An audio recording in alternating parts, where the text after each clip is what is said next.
Thank you that you are here, and thank you to each guest who is here, and thank you for what your country, your people, your nations are doing for Ukraine. But let's together make it faster. Last time we met here in Munich, exactly 1 year ago. It was 5 days before this terrible invasion. And here we were some of the same people who are with us today. Please look on the screen.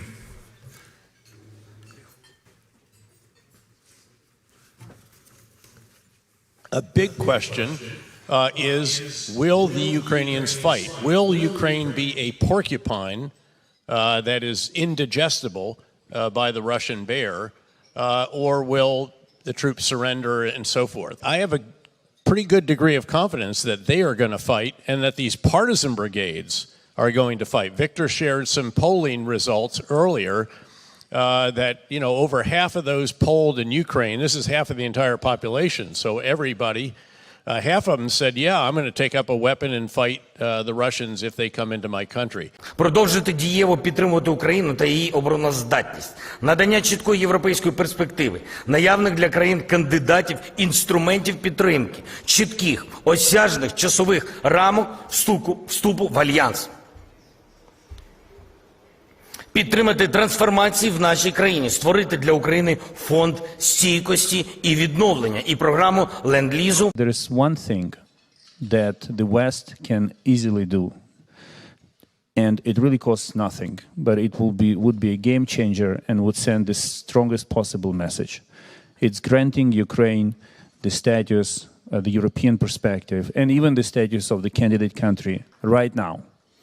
This costs nothing to the European Union. It's a political decision, but it would send a message to the people of Ukraine that you are one of us. And second, it would send a message to Putin that whatever you do, we will not abandon Ukraine. Yeah, thank you. And you know, by the way, I think we saw President Zelensky with a tie. I think it was, until today, it was, you know, last time he wore with a tie. Hopefully, this year he will come back to his peaceful dress code, I hope. Much of this is on the way. Ukrainians and the West did what some thought they could not do. It's possible. And it's incredibly important because we are fighting for freedom and we are fighting for the future of Ukraine, but we are fighting for the future of all civilization. And what happened in Ukraine now really will determine all our future. So I want to ask you, who are in the office today, please use your time to the maximum. Don't wait. Now is your moment when you can change the world. From some leaders who left office, we hear, we underestimated the threat from Moscow. We didn't understand right. It was our mistake. Some acting leaders today say, I wish we had given this or that weapon earlier to Ukraine. You know, don't let this happen. Do it now. Do enough now while you can. It will be for all Europe and for everyone in the world who wants to live free. Please, do all you can, not even more. Do what must be done while you can. This is a unique moment in your life, and please use this moment to save, unique moment in your life to save lives of Ukrainians. This is what our discussion here is for. Thank you. And our great moderator, editor-in-chief of The Economist, Zani Minton Bedas. Zani, floor is yours. Thank you very much. Hello, everybody. It's great to be here again. I was lucky enough to moderate this conversation a year ago. Several of you on the panel today were there a year ago. I think some of you may have imagined or seen coming what happened a few days after last year's meeting, Vladimir Putin's invasion of Ukraine, but I don't think anyone could have imagined what happened in the subsequent year. The courage, the determination, and the success of the Ukrainian people in defending their freedom, and the unity of the Western alliance, the scale of assistance, the unity of the European Union, the unity of the transatlantic alliance. But it's not over, as Victor put it. It's not over. Russia is, as we know, mobilizing for a new assault. It still occupies swaths of Ukrainian territory. And the victory, Victor, that you have alluded to is not yet here. So I want us in this conversation to look forward and to really answer three big questions. One is, does Ukraine have what it needs to be victorious? And if not, when will it get it? Secondly, what does that victory look like? What is the end game? And thirdly, to reflect a little on how this awful year, this outrageous invasion, has changed Europe, has changed Ukraine, and indeed has changed the post-World War order. So that's a small number of topics for you all to discuss. We have a huge number in the room who I know will also make interventions. So the briefest of introductions, and I'm going to go kind of from my right, so left to right by you. You know everybody, but just in case you don't, Petro Pavel, President-elect of the Czech Republic, welcome. Sanna Marin, Prime Minister of Finland, welcome. Ulf Kristersson, Prime Minister of Sweden, welcome. Kaja Kallas, Prime Minister of Estonia, welcome. David Petraeus, former Director of the CIA, Chairman of KKR Global Initiative, welcome. And Anne Applebaum, a journalist who frankly needs no introduction, but who writes absolutely some of the most powerful stuff on Ukraine, an absolute expert. So, welcome to all of you. General Petraeus, I'm going to start with you. You asked last year, and we were reminded just now, will the Ukrainians fight? Well, that was answered, and answered pretty powerfully. So now, does Ukraine have what it needs for a rapid victory? Not yet, but let me reiterate what you just said. I did ask that question last year, and it was a very pointed question. Remember, for the United States, we just had an experience in Afghanistan where forces that we worked to support for 20 years, at the end of the day, watched as their president left the country, left them behind, and they did not ultimately, over time, fight. I did, as I noted there, expect that they would fight. I'd been to the Donbass. I'd watched the progression since 2014, actually since 2013 when I was with Victor at the last Yalta Economic Summit that was in Yalta. And so the expectation was there, but I have to say that what they have done has exceeded, I think, anyone's expectation, as has, it's not just the soldiers who have fought, it's the entire country. And I think we also have to recognize that President Zelensky's leadership has been positively Churchillian as well. And so all of this has come together. The Russians have performed miserably, even worse than I think we expected them to, and the Ukrainians obviously have done magnificently, and the US, NATO, and Western countries have come through extraordinarily. But still, there are lots of needs, and I'll break these down in near, mid, and long term. In the near term, right now, what Ukraine is desperately trying to do is to hold off an intense and growing and increasing Russian offensive. So they need more ammunition right now. They need more precision munitions. They need spare parts, actually. A lot of things that aren't all that exciting just to sustain the fighting capabilities of the Ukrainian forces, especially around Bakhmut and the other areas in which the fighting is most intensive, and more air defenses, not only for the front lines, but obviously to protect civilian population as Russia continues to throw missiles, drones, and rockets at innocent civilians and their infrastructure. In the midterm, this is where the tanks come in.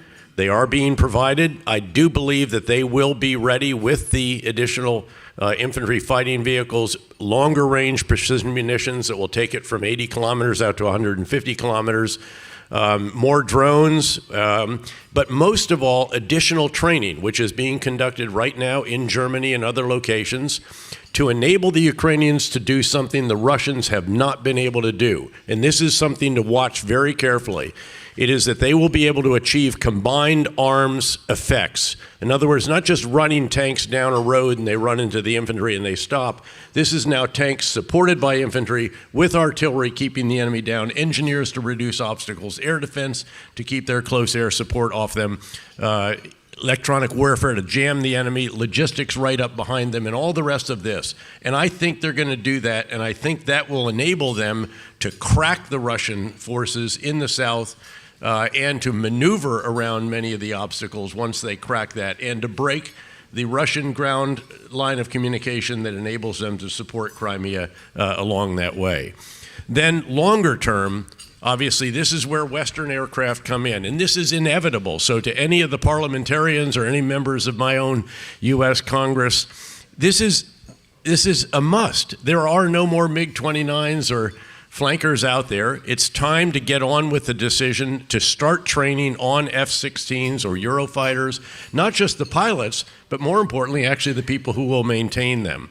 This is the time also to get the longer range precision munitions, the ATACMS. So now we get out to 300 kilometers to reach into the air bases in Crimea and so forth. And this is the time to pull together all of the West together, a truly integrated air, ballistic, and drone early warning and defense system. And then, of course, finally, when victory comes, as Victor has predicted, that is when the Western Marshall Plan for Ukraine needs to be ready, the G7, EU, all together. But it requires one element that the economists may not think of, and that is an ironclad security guarantee. That will be the foundation without which reconstruction will not be possible, and that should ideally be NATO membership. If it is not, then there should be a U.S.-led coalition of the willing that establishes very clearly that this cannot happen again without an Article 5. Like we were concerned about sensitivities in the Kremlin before, that no longer obtains. Thank you, General Petraeus. That's very clear, but I want you in 10 seconds to give me a sense of what is the time of the medium term? Is this 3 months, 6 months, 9 months? Medium term is June. Medium term is June. Medium term okay, is thank June. you. With that, I'm going to turn to the politicians on the panel. So you heard it from the General. The tanks need to be there and effective by June. Prime Minister Christensen, I was going to turn to you because I was struck by something that Chancellor Scholz said yesterday on the stage. He said, I quote, "All those who can supply battle tanks should actually now do so." The Germans took a long time to agree to the use of their Leopards. They've now freed the Leopards. Why aren't more countries, including your own, pledging more tanks? Well, honestly, we are providing them with a smaller version of the tanks because we have a lot of them to be able to spare, and including the archer artillery. So I think in that sense we are really doing what we should be doing. But I think the basic message is still extremely clear. Don't wait until it's too late. I was in Kiev 2 days ago, and obviously they have one thing they really have what is needed, and that is they have the decisiveness, obviously. But what they do need is more arms to be able to handle what they are expecting for the coming months. I totally agree. We're talking about late April, May, June. And so, I mean, the message is extremely clear. If you want us to win this war, you need to provide us with more arms. I think we are right now increasing all over the world. And the German decision last couple of weeks ago was actually formative as well. Prime Minister Marin, you said on stage, I think earlier this morning, that Europe needs to invest more in defense. And the rhetoric has shifted. But as you, and I'm going to ask Prime Minister Kallas too the same, as you watch the European debates, are you frustrated at the pace? Well, of course, we could and should do more, and we should do it faster. But still, when we look a year back, we have stayed united. We have put very harsh sanctions on Russia, and we are willing to do that in the future as well. We have provided Ukraine weapons, and we are willing to do this as long as it takes. We have provided financial aid, we have provided humanitarian aid, we have taken refugees with open arms to our countries. So we need to make sure that the message that we're sending now to Russia is that this help isn't ending. It doesn't end. As long as it takes, as long as Ukraine needs our help, we will help. And Finland will decide very soon our 13th arms package to Ukraine. And also to the common effort, I think it's very important that we are discussing together tanks, in the future planes, the training that Ukrainians need to use these weapons effectively. We need this kind of common efforts because none of us can help alone. We need each other, and together we can really make a difference. Finland will support with tanks? Well, I won't announce it, our arms package you can right sense here. the frustration of the Ukrainians because everyone says, we will support you for as long as it takes. But when you're pushed for specifics, people are not coming up with them. But we have had a policy that we don't announce actually publicly. We don't say out loud what we have provided. Ukrainians know what we have provided. We will say in general. We will have, of course, some kind of statement when we will decide the 13th package, and we will discuss the Ukrainians what they need all the time. We have very good connections, what they need on the field, and this is something that we want to provide. Do I feel frustrated with the situation in Europe? Of course, me and Kaja have been, and also Ulf and others have been in the discussion in European Council just last week. Kaja proposed this. I think it was very important, and I supported this idea that we would speed up and scale up our military production in Europe so that we can give to Ukraine what is in storage right now, and then we can fulfill the storages later. We need this kind of efforts, and I think it was very important what Kaja proposed, and this is something that we will continue discussing in our March European Council meeting. Thank you. Kaja Kallas, what is your sense of this? And in particular, the rhetoric is clearly very positive, but do you sense in your European meetings the reality is a little bit of Ukraine fatigue setting in? Well, yes and no. I mean, yes, in this regard that we all have our domestic problems and those kick in, high inflation, energy issues, all of this. But at the same time, we have done huge decisions, and by our decisions and deeds, we show that we are behind Ukraine.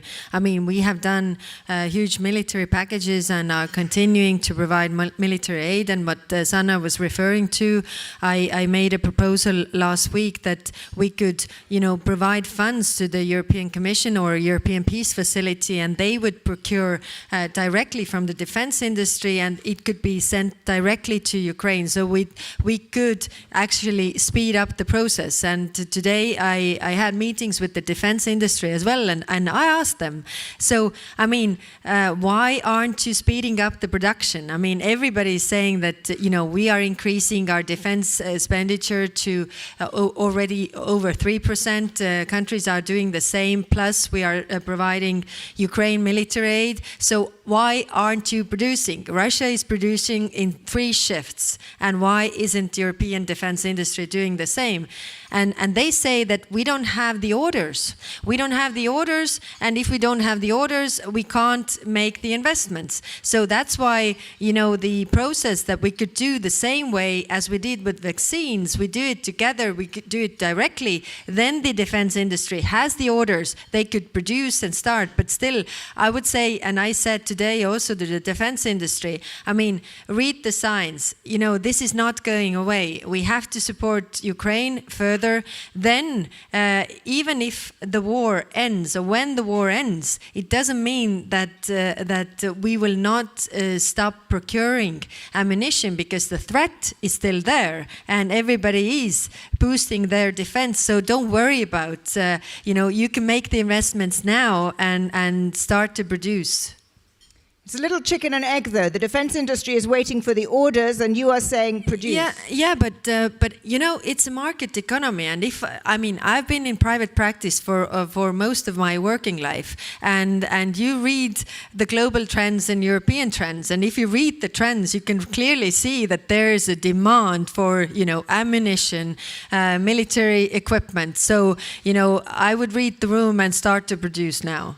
That's very clear. Thank you. President-elect Pavel, you are going to join this debate. You also are on the panel, I think, other than General Petraeus, the one with the most direct military experience. So how do you see this, and do you think Europe should be doing more than it is doing, and will your own country be doing more? Well, I am proud that the Czech Republic was one of the first to provide heavy equipment to Ukraine. Tanks, armored vehicles, helicopters, multiple rocket launchers, lots and lots of ammunition. So all of this has been already provided. With the funds from especially Netherlands, we were able to put up together about 90 T-72 tanks and also sent them to Ukraine. There are not so much that we could provide because we would have to take parts of active equipment of our units. But I believe there are some other ways how to send additional equipment to Ukraine. Some of them are already in place, like acquiring Soviet production equipment all around the world, bringing it to countries where it can be refurbished and sent very quickly to Ukraine. Another possibility is to provide a service to damaged equipment from Ukrainian battlefield, to speed up the process, make it easier with custom administration, and then make our facilities available for repair of Ukrainian equipment. Then we have the format like Copenhagen conference, providing funds for the equipment that can be either produced or modernized in other countries. So let's be flexible, let's do whatever we can, let's be innovative in all the ways that we can support Ukraine. I would probably add one thing to what General Petraeus said in terms of equipment that is needed for Ukraine, and it's air defense assets. Air defense, both anti-aircraft, anti-missile, whatever we can deliver, it's needed now in the short term, because apparently the Russian military are losing their capability in ground forces, and then most probably they will move more for the air operations. So the more air defense assets we deliver to Ukraine right now, the better. Thank you. I'm not sure, General Petraeus, whether I'm 100% convinced that your wish list will arrive in the time frame you said, but there seems to be clearly the political commitment, at least. Let's move on to the second topic of what then, assuming Ukraine does get the support that it needs, what is the end game? What does a Ukrainian victory look like? And Anne, I'm going to ask you to sketch out what you think a Ukrainian victory looks like and should look like. Thank you. Before beginning, let me make clear that what I'm about to say is a statement of realism. In other words, it reflects the realistic reflection of power. It doesn't reflect an IR theory, but it reflects what's happening on the ground. And the realistic truth is that the war will end when the Russians understand that it was a mistake. So the war ends when, as the French in Algeria, after a decade of fighting, finally decided that it was not worth holding on to this territory. As the British in Ireland decided at the beginning of the 20th century that Ireland was really not a part of Great Britain and it was okay to let it go, the war will end when we come to that moment. And by end, I mean really end. So it's not a frozen conflict. It's not a ceasefire that will start again next year. It's not, Minsk 3 or 4 or 7 or 15. It's actually over, and we begin to reconstruct Europe, and Russia begins to redefine itself no longer as an empire. And so the question is, what do we have to do to create that change? And really, it's unsayable. I understand why politicians can't speak that way. I think Joe Biden said so, maybe accidentally, maybe not, during the speech he gave in Warsaw about a year ago. But what we need is a change of thinking in Moscow, and I don't care how that change comes about. President Putin wakes up one morning and has a revelation, or he falls down the stairs. I don't care. But what can we do to make that change? And it's my view that change will come about as the result of Ukrainian victories. So it will come about as a result of territorial conquest, at the very least, recapturing territory, especially in the south, that was taken since last February. Possibly this may have to include Crimea. Why Crimea? Because Crimea has symbolic significance for Putin himself. It's the moment when his presidency began to revive. Even attacks on Crimea, so even beginning to hit Crimea, scare Crimea, make people who live in Crimea worried, cut off supplies to Crimea, whether or not it ever becomes a normal part of Ukraine again is less important than that Putin begins to see that it's under threat. And this is the moment when you could begin to get some kind of political change or different thinking. And that is the real answer to when the war ends. Thank you, Anne. That was extremely clear. The war ends when Russia understands it was a mistake, and that requires territorial gains that include destabilizing, if not complete control over Crimea. Let's ask Prime Minister Marin first. Do you agree with that assessment? I fully agree with that statement. I think the most important thing is to help Ukraine any way we can, so that the war will be so costly to Russia that at some point it has no other alternative than to leave. The biggest mistake that we could make right now, and I have heard also these kind of statements and thinking across Europe, is to be afraid. Because Putin is intimidating us with this nuclear threat and with his statements. And the biggest mistake that we could make is to think that how can we act so that the situation wouldn't escalate? It has escalated already. There are people dying every day in Ukraine, civilians, mothers, children, people all across Ukraine. People are dying every day, so the situation is already escalated. So we need to provide Ukraine the weaponry, all the financial help that they need. We need to make sure that the society keeps up and running. And we shouldn't let this kind of thinking within our societies, how can we make sure that the situation won't escalate any further? I think the nuclear threat, it's only intimidation for Putin's side, and they want us to be afraid and us to be intimidated. And our job is to support Ukraine and make sure that the war will end when Ukraine is ready to decide for themselves. Go ahead, Kakalas. Building up on that, it is clear what we have to do is that this aggression cannot pay off, which means that the message out there should be that you will pay higher for the aggression and you wouldn't win any territories. Otherwise, it serves as an invitation to use it even more because you have gained something. But it's also equally important that even when the war is still going on, we talk about accountability, which means that you can't get away with the crimes of aggression and war crimes. A crime of aggression is a leadership crime. So it is like giving green light to all the other war crimes that the soldiers are committing.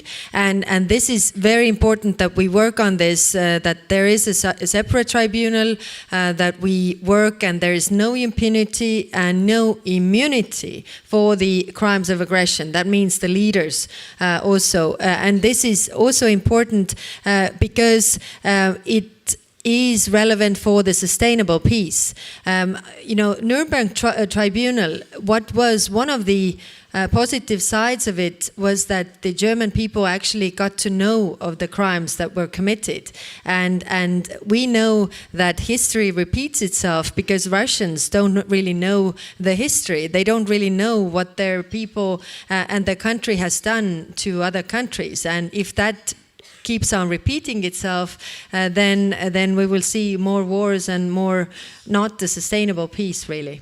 Thank you. You've made that very clear. Prime Minister Gustafsson, can I just hold on a second? Because I've just seen Foreign Minister Kuleva has joined us. Very good to see you again. I just want to quickly ask you the two questions I've already asked the rest of the panel, because I think your perspective on this would be very important. The first one, very briefly, is does Ukraine have what it needs for victory? And if not, what does it need? Very, very briefly. When we win, I can tell you that we had everything that we needed to win. As long as we are fighting, there is never enough. And I think this is how the war works everywhere. We definitely have more than we had in the beginning. And last year we had a clear understanding that we need 7 types of weapons to become fully capable in defending and liberating our country. We call it, or I call it, the Big 7. And in 12 months, we have 6 out of 7. Planes remaining the only outstanding issue. I think the progress is pretty impressive. But if last year the key word for me was weapons, this year there will be 2 key words: speed of delivery and sustainability. This is crucial. Everything that has been pledged to us has to arrive on time to be of relevance. And this is what we have to focus on. This is what I'm focused on here in Munich, speaking with various friends and colleagues. And the second question? Well, I'll follow up to the first one, which is the answer to your own question. Everything has to arrive on time to be of relevance. You're here in Munich, you're talking to your allies. How far off that are they? It depends on what... The thing that I learned about weapons is that there is no space for a general discussion. You have to be very specific on everything. I learned a lot about artillery, about tanks. Now I'm learning a lot about spare parts for tanks. My next challenge is to learn planes, and I'm sure that we will do that as well. The biggest... everything can be fixed when the conversation is very specific. It's not like, get it done. No, you have to know what kind of spare part, when you have to get it, where you have to get it. And this is what we're focused on. Sometimes we, as senior officials, are forced to go into details, which we usually don't do. But I see Prime Minister of Sweden, I'm happy to see him, and you were in Kyiv a couple of days ago. And Prime Minister had a very specific conversation with President Zelensky. 2 leaders went into details on the issue of ultimate importance. So remain focused, do not procrastinate with decision making, which are unavoidable, and it's going to work. That's very simple, at least it sounds so. So to give you a little second to think about the second question, the second question the panel is in the middle of debating is, what does the end game look like? What does a Ukrainian victory look like? But just before we go to that, to your view on that, I actually wanted to call on one of the Germans on the front table, and perhaps, I don't know, Wolfgang Schmidt, would you like to intervene? Chancellor Scholz's Chief of Staff, I spy you there. Your Chancellor, as I quoted yesterday, said very clearly that it was time for people to start delivering tanks. Are you disappointed by the pace at which your friends who've been calling on you to make a change have actually not delivered anything so far? And when is that going to change? No, I'm not disappointed, and I think we should maybe learn something from that episode, and that is stick these kinds of debates internally. Let's have this honest exchange, as Sanna Marin said, and then have a united front vis-a-vis Putin and Russia. And maybe we should learn from that, attacking each other in the public, demanding stuff, criticizing. That's not the way forward. Let's do our work, get into the details, and deliver the stuff that is needed. And you heard, were you here when General Petraeus laid out his list of what was needed? Does that comport with your view of what is needed too? We are all in the process of assessing what is needed at the moment with our militaries, the active ones obviously, and also retired, and building up the picture, but in very close cooperation with the Ukrainians. Great, thank you. Foreign Minister Kuleva, let's turn to you and your assessment of what is the end game. And one, just to give you a quick summary of what Anne Applebaum very cogently put it, she said, when the Russians understand that it was a mistake.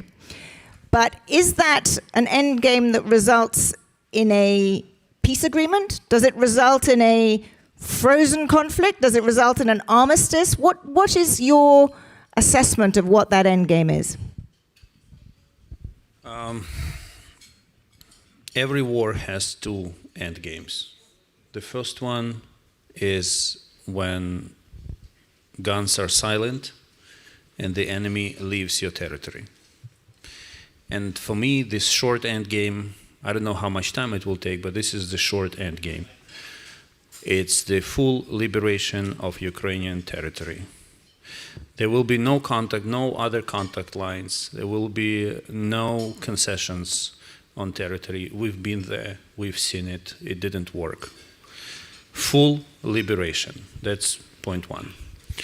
But then there comes the long end game, and that will cover accountability, compensations, but most importantly, there will be a question of how do we make sure that Russia is not capable of repeating it. And I think this is an important conversation that has to begin, the conversation about the future of Russia. I've spent around about 24 hours here in Munich, and I was involved in some very focused and detailed conversations about European security architecture, global security architecture, China-US relations. I didn't hear anyone actually talk, maybe I missed some meetings, there's a lot of happening here, but I didn't hear anyone going into details, trying to find a simple answer. What kind of Russia do we need to live in peace? And how do we get there? We have to start talking about that. And my personal end game is very simple. I said it once, I think 2 years ago. I immediately became a star on Russian propagandist shows. When I said that for me, the end of the war will be when the Russian president, whatever his name will be, will pay a visit to Ukraine, will stand on his knees in front of the monument to the victims of the Russian aggression, and will beg for an apology. For me, this will be the end of the war. Everything between here and then is a war one way or another. Thank you. That's a sobering assessment. Can I just ask you, can I just clarify your short end game? Full liberation of Ukrainian territory, no contact lines, that includes, that's the 1991 Ukrainian territory, includes the liberation of Crimea. That's the only Ukraine that exists is the one within its internationally recognized borders. And I'm always, when I hear, but when I hear this phrase, including Crimea, this question, I always ask journalists to stop reinforcing the Russian narrative. Because when you say including Crimea, you make the point that Crimea is somehow special, that it's different from Donetsk, from Lugansk, that from the rest of Ukraine. No, it's not. Simferopol and Donetsk are Ukrainian cities. These are all Ukrainian territories. By making the point that Crimea is special, I'm sorry, don't get me wrong, and don't ask me bad questions after that, but you are reinforcing the Russian narrative. I'm actually reflecting a discussion that goes on in many countries and amongst many of your allies. But I take your point. Prime Minister Christensen, let's turn to you. The Foreign Minister made it very clear what the short-term endgame was and the long-term endgame. Do you agree with his assessment? And if so, will this war ever end? I do agree with the assessment, and obviously our common capability of delivering arms enough is obviously of huge importance for ending at that stage in the short and the long term. I think that's very obvious. And I think, as some have stressed, even not said it clearly, is we need much more coordination between countries, because now we do what we think we can spare from our own defense, what we have on stock basically, but too little coordination between countries. I think the tanks deliveries is a good start on that. I think we will see much more the more advanced arms we actually provide Ukraine with. But may I add on one thing, and I think that's needed to say, and I think there was a message also from President Zelensky. This must not end in a frozen conflict. It must not end there, even though there will be a lot of people kind of supporting the idea of ceasefire, basically. Because it's so obvious that the risk of the Russians kind of going back, rebuilding, reconfiguring, and then coming back, and that would not solve anything at all. So I think that to be very committed to the fact that this needs to be the result, and everything that even looks like a frozen conflict without any kind of operating fires going on, that would be a huge mistake, I would say. So just to be clear, if it must not end in a frozen conflict, then your view is that the Western support must continue, the military support must continue until the definition that the foreign minister has laid out of Ukraine's territorial integrity? Basically, yes, and I do agree with the fact that let's discuss this in a calm way, but on the other hand, don't neglect the fact that the public debate and what many of the good things that the Ukrainian friends have done is be so extremely public about what they need and be so detailed also. You should see the list we receive. They don't leave anything for your imagination. They actually are very precise. And I think the public debate on this is actually driving also the public opinion in our democracies for further help. Because that was not self-evident 1 year ago. Not least in a country like my own, where we almost said in the beginning, this is kind of against the law to provide another country with weapons. Prime Minister Marin, let's get your perspective. And you have focused a lot on the need for accountability for the Russians. I guess I'm trying to understand how we get to this situation that Foreign Minister called the long result, the final end of this. Is it possible with Vladimir Putin in the Kremlin? Is it possible anytime soon?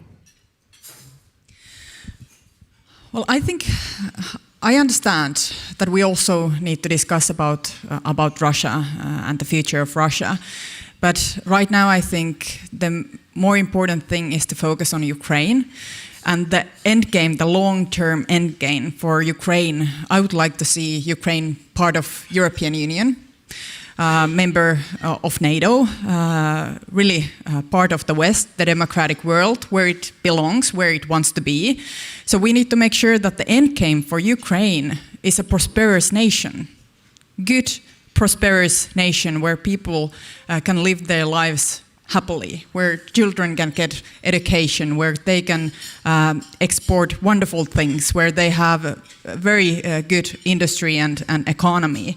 So I want to see Ukraine that is thriving, because Finland also have had wars with Soviets, with Russia, and our path forward with those devastating years was that we stayed independent.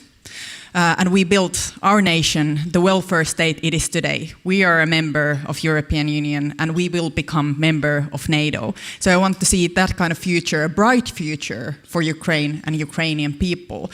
And I hope that this is something that we will together make sure that will really happen. We need to discuss about Russia, but I think the more important thing is to make sure that Ukraine will be a good nation for its people in the future. As part of NATO and part of Europe. Yes. Prime Minister Kallas, your perspective, and particularly the question of if there are negotiations in the end, and I take the point that there is the short run and the long run, but if there are negotiations to finally put this war behind? What is the role of outside partners? First, as I mentioned before, the accountability is very important, and we have been pushing for this special tribunal. This is not only the war crimes can be prosecuted by the ICC and Ukraine because they are committed on the territory of Ukraine, but there wouldn't be any war crimes if there wouldn't be a leadership crime, which is the crime of aggression. Leadership, the leaders of Russia deciding to attack another country. So if there is no accountability, responsibility for that crime, then it will just continue. What we did, in 2014, I remember very clearly, I see some colleagues that we were working together with. I was a member of European Parliament and in the Ukrainian delegation. And what we did, or where we were wrong at that time, was that, okay, let's draw a line here. Crimea is gone, forget about it, let's move on, so everybody stays where they are. And the message that the dictator got it from this is that, okay, this pays off. I'm attacking another country, I get the territories, so I walk off, I take a few years a pause, and then I do it again. And that's why the accountability is very important. And through that accountability, we also get to the Russian public, to the people, to understand that what they have done so far, it hasn't got to them. They don't know about the crimes that they committed in my country, in Ukraine, in Latvia, Lithuania, Poland, everywhere. They don't know about this, and therefore there is no, you can't be responsible or you can't be accountable for this. What is also important for the sustainable peace is that there will be no gray areas in Europe. Gray areas, they mean conflicts, they mean wars, which means that NATO has to be really open door policy, not only to Finland and Sweden, but also Ukraine. Of course, post-war we are talking, but it is clear that you can draw the line that Putin has a say who gets to be in the defense alliance. The reason why we are not having the war right now is that because we are in NATO. So NATO is a peace project. And in order to have sustainable peace, the doors have to be open for NATO, but also for European Union. You make that point very powerfully. I'm going to ask President-elect Pavel and General Petraeus for their perspectives, but then I want to open to some voices from the floor. Let me hear from you, President-elect Pavel, because you listened to this in the very, very clear, strong outline of what is needed for peace, but it seems very, very far off. Well, I would be extremely happy if this all that has been said happens in the next couple of months. However, I'm not living in an ideal world, and that's why I'm a bit more skeptical. Because I understand Ukrainian desire to bring this war to the end where all Russian soldiers leave the last inch of Ukrainian soil, and Russian president occasionally comes to Kiev and on his knees begs for an apology, but presents an apology. But we may end up with a situation where liberating some parts of Ukrainian territory may deliver more losses on lives than that will be bearable by society. So there might be a point where even Ukraine will start thinking about a different outcome. And we should be also ready for such an eventuality, because it's not about expecting the best, it's about being ready for the worst. And that's why I would call for caution in assessing the potential outcomes of this conflict. because even if there is an eventuality that Russian military collapses, Ukrainian army will push them out of Ukraine, then we will have a collapsed Russia. That means that there is no one to negotiate any security guarantee regime with. And there is no one to work with on a future security architecture in Europe. And we will have, with collapsed Russia, we will have lots and lots of problems that we do not consider right now.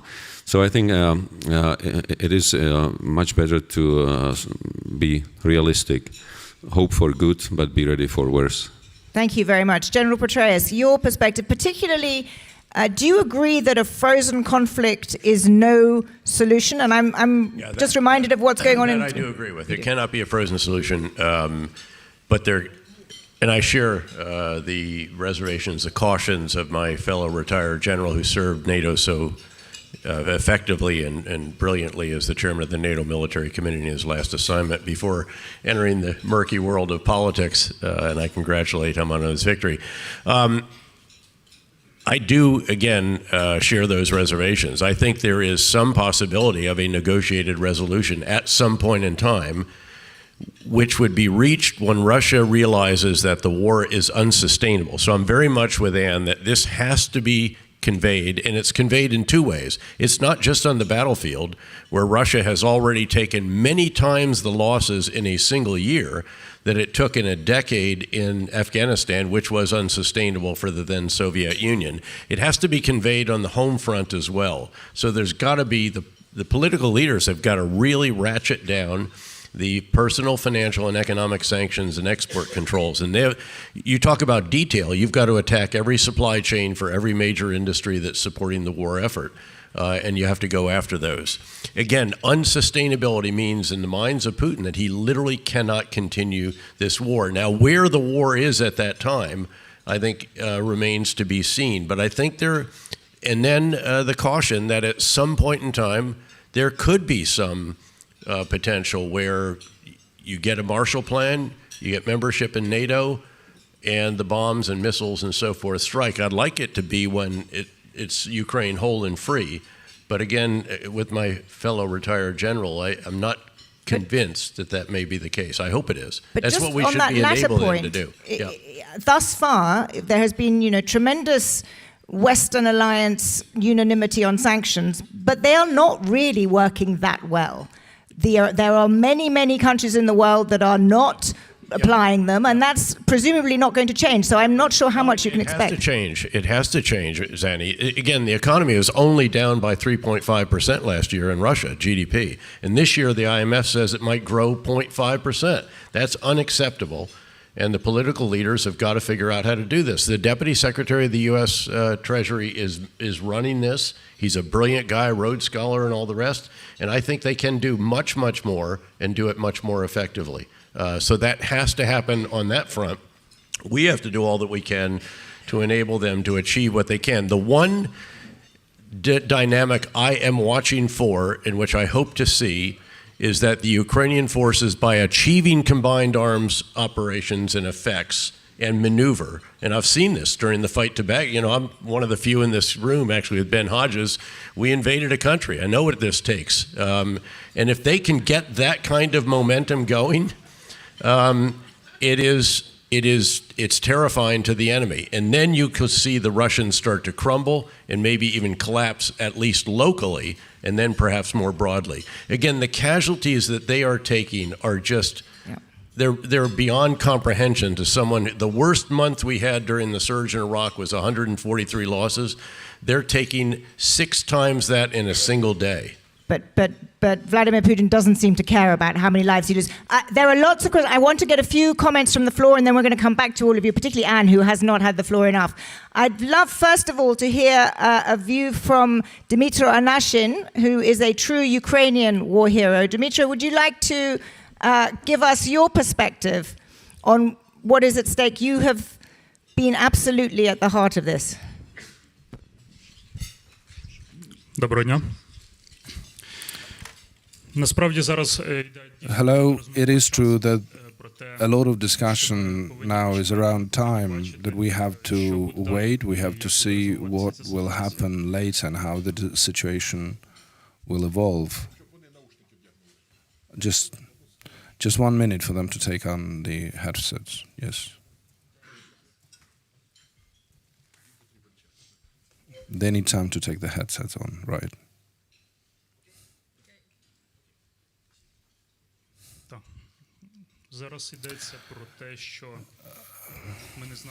Now the world doesn't know what kind of weapon to give to Ukraine. We need air defense. It's extremely difficult for the soldier to fight and not know what happens to your family back in the rear during the air raid alarm. So you can imagine the situation. You're waking up in the morning, you kiss your wife and children, you go to work and you say, see you later in the evening, and then there may not be no coming back. You can come back and there will be shambles there, and the rubbles where your family is buried, and that's horrifying to the civilians and for soldiers who have to think about warfare, about fighting, about protecting their country, and they're ready to give up their lives for the country and those who are behind their back. They also have to think about families, about their kins, and that undermines the fighting spirit. And I think you understand what I'm talking about in this case. You want to believe that your family is safe, is fed, and it's difficult to be sure in that under these circumstances. And we don't have that much time to wait. Of course, we will stand strong until last man in Ukraine. We have no other choice, but the mobilizing reserve in Russia is much bigger than in Ukraine, and we need to have fire advantage. And when that happens, with our own hands, single-handedly, we will push them back to the borders of 1991. We will achieve those results. All we need is fire advantage. You do have it. And when everyone says that we can't allow NATO or the world to get engaged in this war directly, everyone is already involved. Armament from all over the world is fighting now against Russia in Ukrainian hands. And if you try to do it a bit faster and a bit more, then I'm sure everything will work out. And jointly we will achieve the result, and then we'll think about holding Russians accountable, because now for them there is no international law for Russians. They ignore all human and legal norms. So I do hope for this support. Just think about it from the more human point of view, and it will be easier for you to understand why we keep talking about this, because there's lots of such statements, and everyone keeps saying that, yes, we need this, we need that, but when you will see this with the eyes of the rank-and-file Ukrainian, you will perceive it in a completely different manner. Thank you. Thank you. Thank you, and thank you for all you've done.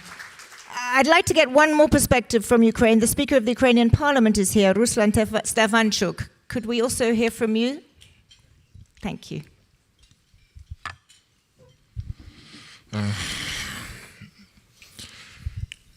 It's very difficult to say something more that told Dmytro, because Dmytro is one of the heroes of Ukraine who looks the war on his own eyes.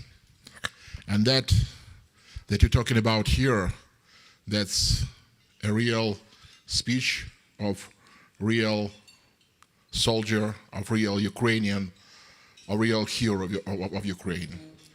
And speed, it's the main words that we talk about here. The speed is a ground of our existence now. And because it's very important for understand everyone who are here, that it's very important the different types of weapons that we have in Ukraine. But we want that the time between you have the decision and you'll realize this decision will be as shortly as it possible. Because please, Be fast. Be together with Ukraine, and we will win. Thank you. Thank you.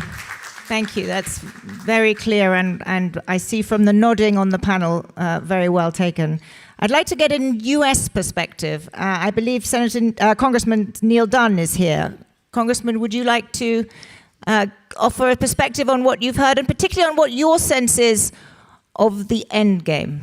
Well, thank you very, very much. First, let me say the Munich Security Conference, always an interesting place to be, but with a full-fledged war going on in Europe, it's vital that we get these great minds, these great leaders, very influential people throughout the room, get us all together and share ideas. It's never been more important. And by the way, I think this is as good a panel as I've seen put together in my life, including this entire conference. This great panel, so enjoyable. Think who we have, presidents, prime ministers, great famous generals. I'm so journalists of great renown. I'm very impressed. I think this is important. I think there are several things that we've learned just here today. I think a realistic appreciation for what the war looks like when we win is great. And I think these leaders have that. And I get the sense, I come here and I take away the sense that all of the European leaders actually have a realistic sense of what this is going to take. Yes, we all wish it would be faster. We all wish that we would be a little bit better partners, honestly, to Ukraine. Let's just resolve to be better than we have been in the past and keep doing what we're doing.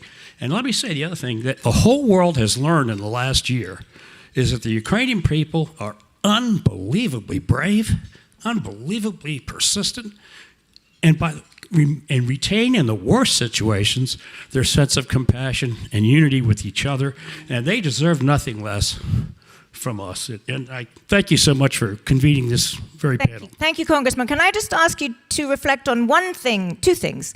You heard several times from our Ukrainian colleagues about the need for speed. Congressman, you've taken them. Can we just give the Congressman the microphone back?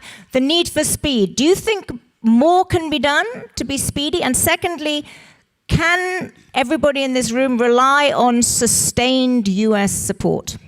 Let me answer the second question first. Yes, we can rely on sustained American support, and I think it's getting stronger. And I think the chance to talk to all of you, not just the members of the Ukraine delegation, but all of you, does nothing but reinforce the need for that. And you can talk to my colleagues here gathered and see if I'm right, but I'm just certain I am, because I talk to them all the time. So yes, we're committed to that. Could it be faster?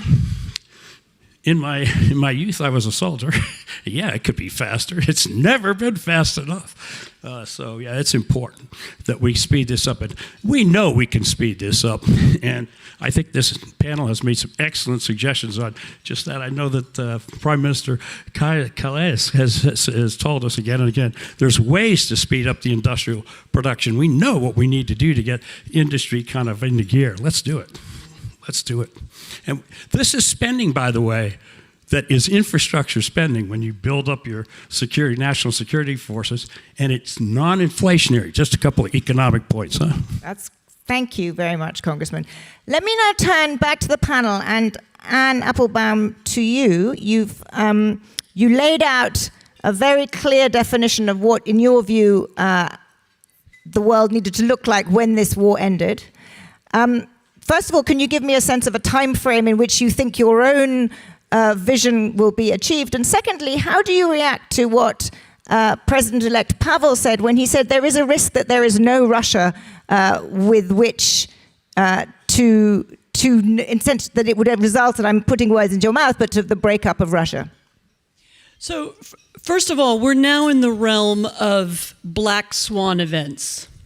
We are now in an unprecedented world where we have, as the general has just said, unprecedented Russian casualties. We don't know what the internal arguments look like inside the Russian military. We don't really know what's going on inside the country. It's a country where when an opinion poll is taken, 9 out of 10 people refuse to answer it. So we don't really have a sense of what's going on there. So I'm not going to give you a prediction. I'm just going to say that change in Russia could come tomorrow or this afternoon, or it could come in a year. But that is it is that moment when there is a change that we will have a permanent change of climate in Russia, and we will have a permanent change in Europe. Let me also just say, this was said, I heard in a conversation a couple of days ago, or maybe, yes, I lose time here, to lose track of time. A French colleague was reminding us of what happened in France when the decision to withdraw from Algeria took place. There were coup d'etat rumors, there were protests, there was an enormous amount of instability and anxiety. But France eventually got through it and became a post-colonial power and an important part of the European Union, which is a post-colonial project. Something like that will eventually happen in Russia, and we should welcome it. Several years ago, I, out of curiosity, went back and looked up the obituary of Stalin that was published in the Times of London in 1953. It was very, very long. It was kind of 2 long pages. It must have been a very long time ago when I did this, because I remember going to a library and actually looking at a microfilm. In the obituary, he was good, he was bad, he was our ally, and so on. But there was one paragraph that struck me, and the paragraph said, of course, it's he was a very difficult leader and so on, but now the hard men are waiting in the wings. The radicals are waiting in the wings. So this was Stalin. This is one of the worst dictators in European history. So we tend to always look at Russia and we think something worse is coming next. And maybe it's true. But it's also true that whoever comes next, whether it's one of the, whether it's Garry Kasparov, who's in the room, or whether it's, Prigozhin, or whoever is the next leader of Russia, whoever it is will be better.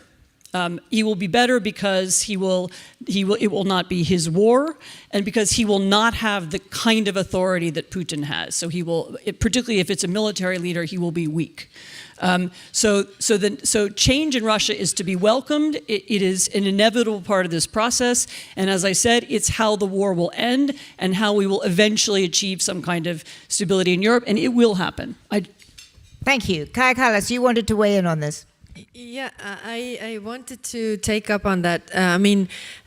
If people admire dictators, there's no obstacle of becoming one or submitting to one. And that's what we are seeing in Russia, actually. Imperialism is not a negative thing.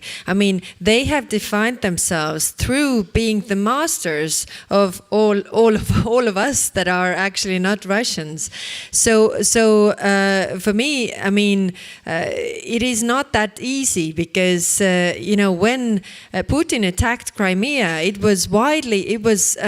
it had a huge public support. Really, people were like, we are taking back our territories, and we see also the Russians also living in Estonia that arrived after we were occupied, and they remember those times when they were the masters, and they want this time to be back. So if people actually, are supportive of imperialism, it just keeps on repeating. And why I talk about the accountability is that people don't really know what the Russians have done to different countries and different worlds. The positive effect of a Nuremberg Tribunal was also that the Germans got to know what the Nazis did, and therefore also had, the public perception that, and public guilt, if I may say so. And that is not there in Russia right now.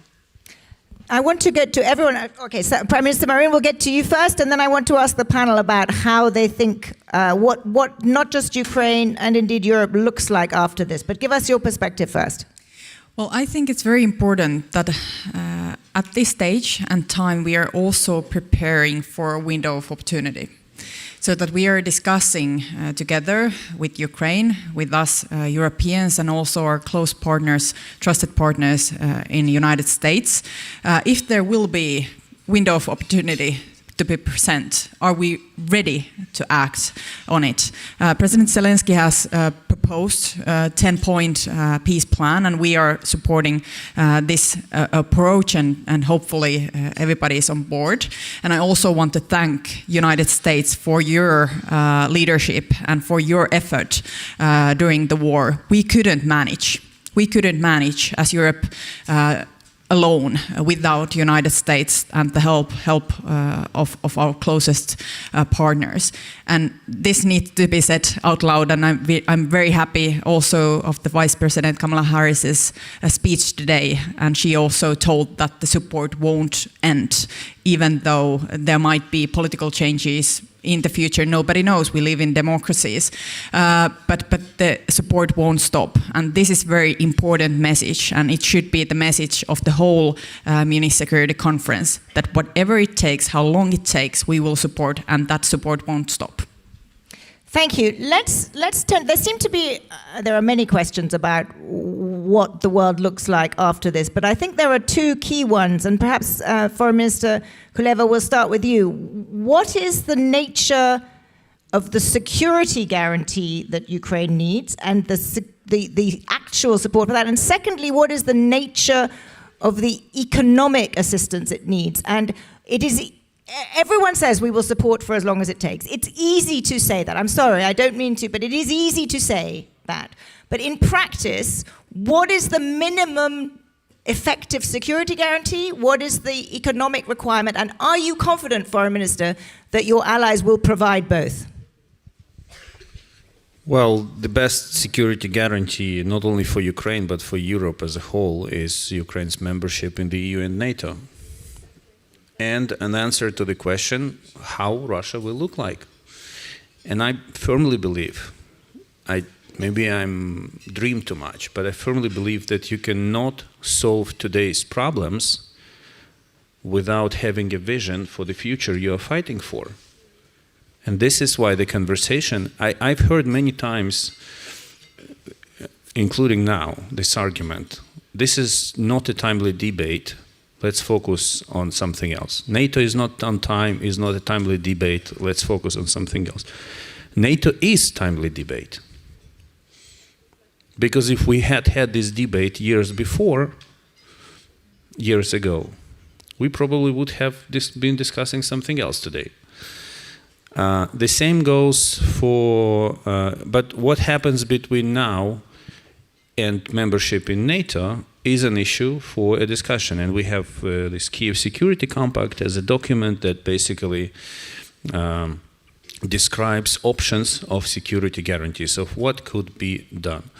To boil it down, I think the best 3 security guarantees Ukraine can get between now and NATO is weapons, sanctions, and financial support.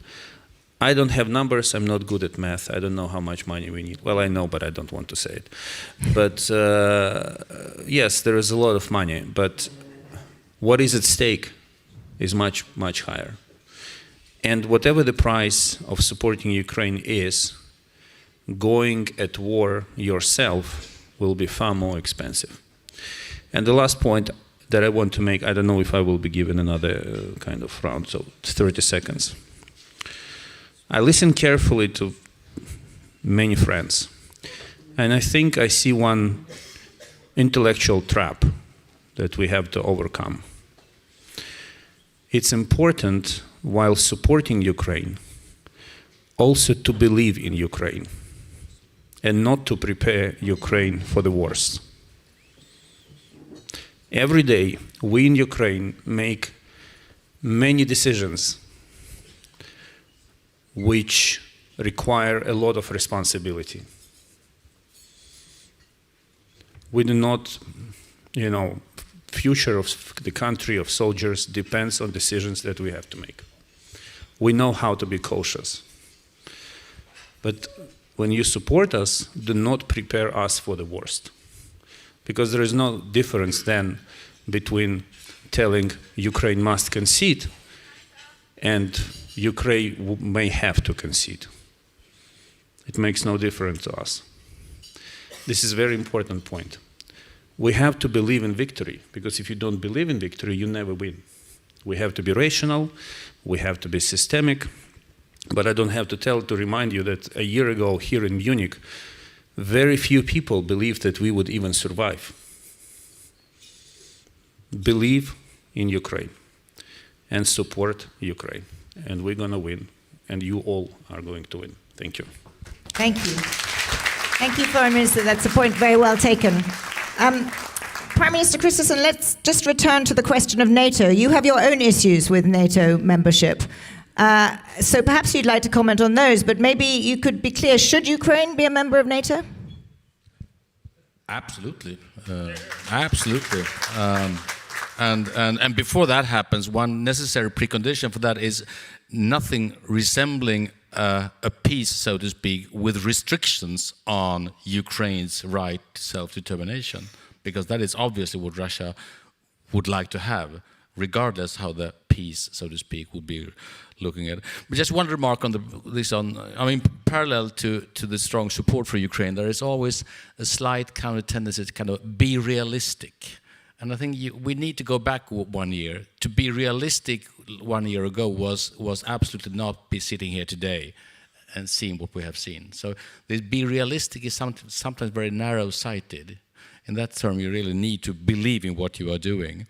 And I think one very big moral support would actually be to follow the roadmap for Ukrainian EU membership, just to start there, because that is extremely realistic and a very necessary route for Ukraine. So to be forward-leaning, and I really urge all these countries that say and mean that we are supporting Ukraine to also see all the progress Ukraine is making in their efforts to become EU members. And that's a very possible. On NATO, well, we are on our way to NATO. We are in Finland. It's that simple as that. Will they be there before you? Well, that is basically a Turkish decision. They have to make the ratification for Sweden and for Finland, and obviously everybody knows that only Turkey can make Turkish decisions. But we started this process together. We aim to follow one another together, and we aim to conclude it together as well. But obviously Turkey is making Turkish decisions. I will not go down the path, Prime Minister Marin, on that one, but I wanted to ask you, Petr Pavel, your take. You know NATO very well. Do you think Ukraine should be a member of NATO? Sure, and I have repeated that several times. Ukraine not only deserves to be a member of NATO, they are technically prepared, they are fully interoperable, and they will be probably, if not the most experienced, then one of the most experienced militaries in Europe and globally. So I definitely think they should be part of NATO. Thank you. Very clear. We have only a few minutes left, so I'm sorry I'm not going to call on anyone else from the floor, because I want to give a little bit of time for our panelists, including Foreign Minister Kuleva, because you were so eloquent, I don't want that to be your last word, to give us their, and I'm going to start with you, General Petraeus, because you've got your predictions. You asked a very opposite question last year, will the Ukrainians fight? It was answered extremely powerfully. What is the question that you want to leave this year? What's the big uncertainty in your mind that hopefully will be answered very positively with this war behind us next year? Well, again, if we assume, where I ended up, which is that, again, you have, my final points were NATO membership and EU membership and so forth, and a Marshall Plan. The item beyond that, the next question, with great respect to the Ukrainians, is, can you then establish the kind of really good governance, integrity in government, judicial system, the reform, even other reforms, all of which your government was elected, of course, to achieve, that could then be in the kind of context in which companies like KKR, which I represent, partner with $500 billion, that we would not only be cheering on the Marshall Plan, but we're going to be piling on with private capital. That's actually the next big issue. I'm convinced they're going to fight. I'm convinced they're going to win. I'm convinced in all these others. I'm convinced there will be a Marshall Plan, G7 EU all together. I'm actually pretty convinced there's going to be NATO membership, or again, a US-led ironclad security guarantee within Article 5. Then the question is about can Ukraine achieve the kind of future that we believe it actually can, having seen the incredible engineering, IT, all these other skills that they have demonstrated that have enabled them to do so much that was unexpected beyond just pure fighting in the front lines and with armored vehicles. And if that can be done, then the future of Ukraine is extraordinary. Thank you. Very clear. Kaya Kallas. Yes, I mean, when we got our freedom back in 1991, there was a short opportunity window to do very difficult reforms because all the political parties were on our side. We were literally united, holding hands, and this was the time to do difficult reforms. And I see this in Ukraine the same. I mean, you have been through so difficult times and living through those times that political will is behind doing the necessary reforms, and that's why I'm very optimistic that this is the window of opportunity that we have to use. And also from the side of European Union, I mean, it is also in the interest of European Union that Ukraine does those reforms. Free market, rule of law, human rights, everything, ruling out corruption. So let's, I mean, like Minister Kuleba said, have really trust in Ukraine that they can do this. And I'm absolutely clear that the only security guarantee that really works is membership of NATO. I can tell by my own country's experience, if we wouldn't be in NATO, we would be living through some really hard times right now. But we are not, because we are in NATO. NATO is a peace project. Thank you. Sanna Marin, you're the last. Your final thoughts on this and looking forward, what are you most focused on for the next year? Well, you mentioned before that we are only talking about this unity or that we need to support and continue supporting Ukraine. Of course, I travel across Europe, meet my colleagues and visit different European countries. And what I'm worried about is actually the resilience of European citizens. We are already seeing division in many countries, not my own. Finnish people are very supportive towards Ukraine. There is no division within Finland, whether it's the armed support to Ukraine or the NATO membership. We are united in these matters because we can remember from our own history what it was like. But in many countries in Europe, people are frustrated. And this needs to be said out loud, and this worries me. People are frustrated with the high inflation. They are frustrated with the high energy prices. There are people thinking that the war just end. This is causing us too much troubles, and people are not really remembering what is happening in Ukraine. So we need to make sure, and we need to say out loud that we will continue the support as long as it takes, as long as it's needed. This needs to be said out loud and very strongly. And then we need to do the work within our countries to make sure that the people are behind the decisions that we are making. We need to make sure that we are united, and we need to stay united. There shouldn't be any freckles when it comes to the European countries, our support. So the next year will be difficult. I have full confidence to Ukraine and Ukrainian people that you will do whatever it takes. But we need to make sure that our citizens and our countries will also do whatever it takes that Ukraine will win the war. So this is something that we should really focus. And my final point is the Russian frozen assets. I think Russia should pay really high price for the attack on Ukraine.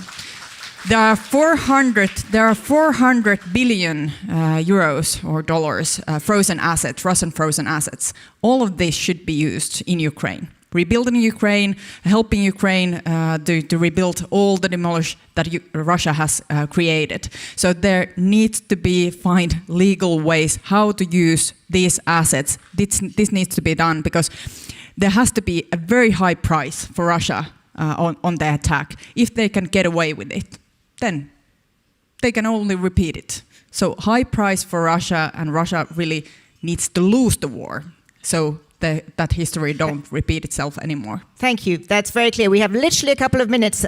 President-elect Pavel, you take office in a few weeks. What will be your priority regarding Ukraine? What are you going to do? You come with immense credibility as someone who has a lot of military experience. What will you be saying? What will you be focusing on? What will be your priority here? I would encourage us to have enough courage to take the right decisions at the right time and persistence to deliver successful results to Ukraine, including providing all necessary support, including giving Ukraine a clear message during summer summit of NATO in Vilnius, and also our determination to maintain a sanctions regime on Russia until necessary. Thank you. General Petraeus and Anne, with apologies, we have run out of time, but I feel that Foreign Minister Kuleva really should have the last word. So the floor is yours briefly to have the last word and tell us what the parting shot that you would like us to remember this lunch by. Thank you.